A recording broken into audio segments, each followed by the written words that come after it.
महात्मा बुद्ध के जीवन की एक प्रसिद्ध कहानी है जो इच्छाओं पर नियंत्रण की शक्ति को दर्शाती है। एक बार गौतम बुद्ध अपने शिष्यों के साथ जंगल में ध्यान कर रहे थे।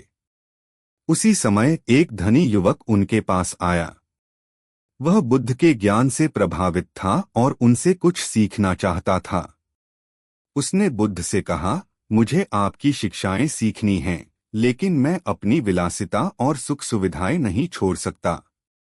क्या मैं इन्हें त्यागे बिना भी ज्ञान प्राप्त कर सकता हूं? बुद्ध ने मुस्कुराते हुए उत्तर दिया, ठीक है। तुम्हें अपनी विलासिता छोड़ने की आवश्यकता नहीं है। बस कुछ समय मेरे साथ बिताओ। युवक ने सहमति दे दी और बुद्ध के पास कुछ दिन रुकने लगा। एक दिन बुद्ध ने युवक को एक अनोखा कार्य सौंपा।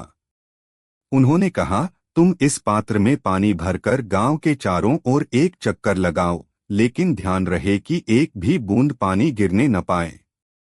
साथ ही मन में यह संकल्प रखो कि तुम किसी भी प्रकार की इच्छा को अपने मन में प्रवेश नहीं करने दोगे। युवक ने इस कार्य को सरल समझा और पात्र लेकर चल पड़ा। जैसे ही युवक ने यात्रा शुरू की, उसके रास्ते में कई लोग, दृश्य और वस्तुएं आईं। गांव में सुंदर वस्त्र, स्वादिष्ट भोजन और अद्भुत संगीत चल रहा था। हर दृश्य उसके मन में एक नई इच्छा उत्पन्न कर रहा था, परंतु उसे यह भी ध्यान रखना था कि पात्र से पानी न छलके। वह अपने मन और पात्र दोनों को संतुलित करने की कोशिश कर रहा था, लेकिन उसे हर कदम पर कठिनाई महसूस होने लगी। जब वह लौटकर बुद्ध के पास आया तो थक चुका था।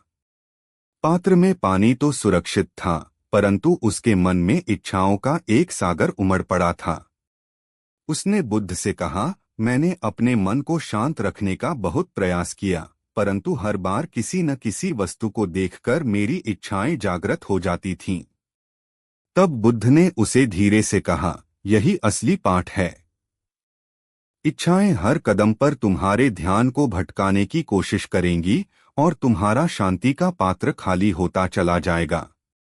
यदि तुम अपनी इच्छाओं पर नियंत्रण नहीं रख सकते तो सच्चा ज्ञान और शांति प्राप्त करना कठिन है। इस अनुभव के बाद युवक समझ गया कि इच्छाओं का त्याग किए बिना वास्तविक शांति और ज्ञान प्राप्त नहीं किया जा सकता। उसी दिन से उसने अपनी इच्छाओं पर नियंत्रण करने का संकल्प लिया और बुद्ध के मार्ग पर चल पड़ा।